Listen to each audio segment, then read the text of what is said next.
Hello student, स्वागत है आप सभी का एक नए वीडियो में। और देखिए, विभाग के द्वारा एक ऑफिशियल नोटिस जारी की गई है। जब भी आप स्कॉलरशिप का फॉर्म फिलअप कर रहे होंगे तो डिजी लॉकर की समस्या आपके सामने आ रही होगी, या फिर कह लीजिए कि आधार ऑथेंटिकेशन नहीं हो रहा होगा, या फिर बैंकिंग की समस्या वगैरह आ रही होगी।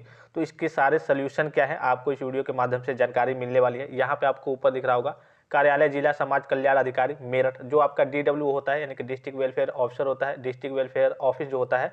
तो वहाँ से मेन एक विभाग से जारी की जाती है नोटिस। और ये विभाग से जब जारी की जाती है तो प्रत्येक डिस्ट्रिक्ट में, जैसे कि ये नोटिस आपको मेरठ के द्वारा दिख रही होगी, लेकिन ये सभी के लिए है। यूपी में जितने बच्चे हैं जो भी यूपी स्कॉलरशिप का फॉर्म फिलअप करते हैं, तो सभी के लिए सेम नोटिस हो सकता है आपके कॉलेज से या फिर आपके डिस्ट्रिक्ट से ये नोटिस अभी तक आपको मिल गई होगी। ठीक है, तो सभी के लिए नोटिस रहने वाली है। और यहाँ पर देखिए, विषय की बात करें तो छात्रवृत्ति योजना अंतर्गत डिजी लॉकर एवं बैंक खातों में आधार सीडेड यानी कि NPCI यानी कि जिसे national payment corporation of India कहते हैं से मैप्ड के संबंध में, ये उसी के अंतर्गत ये कहिए कि ये नोटिस जारी की गई है। जैसे कि विभाग को मालूम चला कि काफी सारे स्टूडेंट्स के सामने, बच्चों के सामने समस्याएं आ रही है डिजी लॉकर वेरिफिकेशन को लेकर के, आधार ऑथेंटिकेशन को लेकर के, NPCI मैप्ड को लेकर के। तो इसमें आपको क्या करना है, क्या इसका सोल्यूशन है। इसके अलावा एक और गुड न्यूज आई है आपकी डेट को लेकर के, वो मैं आपको नेक्स्ट वीडियो में बता दूंगा कि वो डेट क्या रहने वाली है। यूपी स्कॉलरशिप का फॉर्म फिलअप करने की जो आधिकारिक डेट, ऑफिशियल डेट है और न्यू डेट है, वो क्या रहने वाली है। तो आपके लिए एक तरीके से कह सकते हैं वो एक तरीके से आपके लिए गुड न्यूज है, जो भी बच्चे अभी तक फॉर्म फिलअप नहीं कर पाए। ठीक है, तो इसके लिए आप चाहे तो सभी स्टूडेंट चैनल को सब्सक्राइब कर सकते हैं। आपको मालूम है कि यहाँ से यूपी स्कॉलरशिप से संबंधित हर एक प्रकार की ऑफिशियल और ऑथेंटिक जानकारी सबसे पहले मिलती है।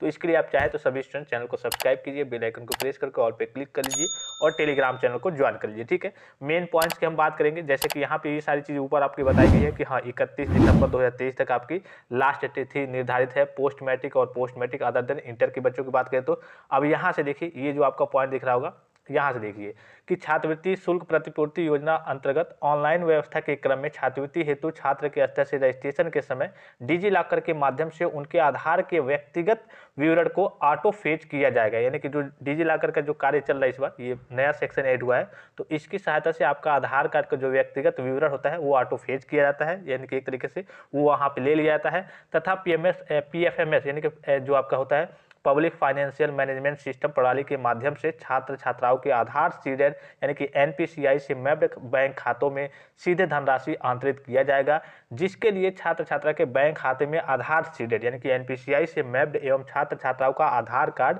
अपडेट होना आवश्यक है। अब मान लीजिए काफ़ी सारे स्टूडेंट्स मेरे पास भी व्हाट्सएप पे मैसेज कर रहे हो, जाहिर सी बात है कि सबको एक एक रिप्लाई देना पॉसिबल नहीं होता है। तो यहाँ पर देखिए, एक और चीज़ कही जा रही है कि मान लीजिए कि आपका जो आपका बैंक अकाउंट है वो NPCI से मैप्ड है, यानी कि उसमें कह लीजिए कि आधार सीडेड है और NPCI से मैप्ड है। आधार मतलब ये होता क्या है, जैसे मान लीजिए कि आपका बैंक अकाउंट है तो आधार लिंक तो एक अलग हो गया, NPCI मैप्ड वो अलग चीज़ होती है। ठीक है, आपने मान लिया आधार लिंक करा लिया, जाहिर सी बात है आपने आधार कार्ड की सहायता से अपना बैंक अकाउंट हो सकता है ओपन कराया होगा। ठीक है, NPCI मैप्ड मतलब आप जाकर के बैंक में कहेंगे कि NPCI से मैप्ड कर दीजिए, तो आपका हो सकता है कि फिंगरप्रिंट वगैरह आपका लेंगे और KYC वो करते हैं, उसमें सारी चीज़ जो आपका प्रिंट आउट देते हैं फिर वो बैंक में ही जमा करना होता है। तो उसमें आपको दिख जाएगा कि हाँ, आपका जो भी यूपी स्कॉलरशिप का या फिर जो भी अन्य विभाग द्वारा पैसा आएगा तो उसमें कोई दिक्कत नहीं आएगी, तो आपका NPCI से मैप हो जाता है। अब एक बात यहाँ पे और कही जा रही है कि एवं यहाँ देखिए, एवं छात्र का आधार कार्ड अपडेट होना आवश्यक है। अब आधार कार्ड में क्या अपडेट होना आवश्यक है वो सारी चीज़ हम नीचे देखते हैं। यहाँ देखिए, अतः उपरोक्त क्रम में आपसे अपेक्षा की जाती है कि अपनी संस्थाओं के छात्र छात्राओं को सूचित करें कि वह छात्रवृत्ति आवेदन करने से पूर्व, यानी कि ये जो नोटिस आती है विभाग के द्वारा, विभाग में आती है, विभाग के द्वारा कॉलेजों को दी जाती है और कॉलेजों से कहा जाता है कि आप सभी बच्चों को ये सूचित कर दें। तो वही कहा जा रहा है कि अतः उपरोक्त क्रम में आपसे अपेक्षा की जाती है कि अपनी संस्थाओं के छात्र छात्राओं को सूचित करें कि वह छात्रवृत्ति आवेदन करने से पूर्व यानी करने से पहले अपने बैंक खातों को आधार सीडेड करा ले, यानी कि NPCI से मैप्ड करा ले।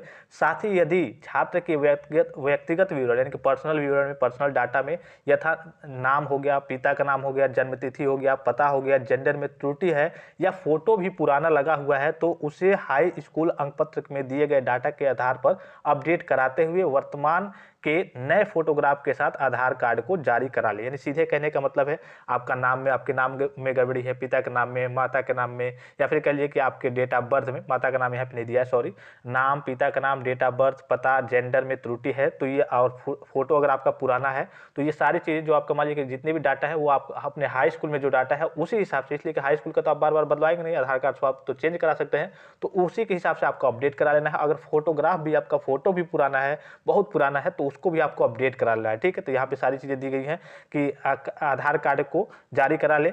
यदि किसी माता पिता की पुत्री का विवाह हो गया, जैसे काफ़ी सारे कह लीजिए कि जो बच्चियों का विवाह हो जाता है, तो यहाँ दिया गया है कि यदि किसी माता पिता की पुत्री का विवाह हो गया है तो आधार कार्ड में पति का नाम एवं ससुराल के पते को अपडेट करा ले। जैसे कि कई सारे गर्ल्स होती हैं जो बीए वगैरह करती हैं या फिर ग्रेजुएशन के जो भी कोर्स वगैरह करती हैं, फिर जो भी करती है, जो भी स्टडी करती है, अगर उनकी मैरिज हो गई है तो उनको क्या करना है कि वो आधार कार्ड में अपने पति का नाम करा ले पिता की जगह पे, एवं ससुराल के पते को अपडेट करा ले। तो ये ऑफिशियल नोटिस विभाग के द्वारा जारी की गई है और ये यूपी में जितने भी बच्चे यूपी स्कॉलरशिप का फॉर्म फिलअप करते हैं ये सभी के लिए है। तो एक बार आप अपना जिन भी बच्चों में डिजी लॉकर की समस्या आ रही होगी या फिर एनपीसीआई की समस्या आ रही होगी, खास करके डिजी लॉकर वेरिफिकेशन नहीं आ रहा होगा, नहीं हो रहा होगा, तो उनके लिए मेन काम यही है कि वो अपना आधार अपडेट कराए। हो सकता है उनका फोटो काफ़ी ज़्यादा पुराना हो, ले नहीं रहा हो, या फिर अन्य कोई डाटा जो हाई स्कूल में या फिर कह लीजिए कि आधार में गलत हो, गलत तरीके से हो, हाई स्कूल में गलत हो, तो उसको सही करा लेंगे। सारी चीज़ें सही करा करके और फिर से आप अपना स्कॉलरशिप का फॉर्म भरेंगे तो आपकी सारी चीज़ें मैनेज हो जाएंगे। आशा करता हूँ कि जानकारी आपको समझ में आई होगी और अच्छी लगी होगी। फिर से एक बार रिक्वेस्ट करूंगा कि आप सभी स्टूडेंट चैनल को सब्सक्राइब जरूर कीजिए, बेल आइकन को प्रेस करके ऑल पे क्लिक कर लीजिए ऐसे ही अपडेट पाने के लिए। तो फिलहाल इस वीडियो में इतना ही, इजाजत दीजिए। धन्यवाद, थैंक्स फॉर वॉचिंग। मिलते हैं नेक्स्ट वीडियो में।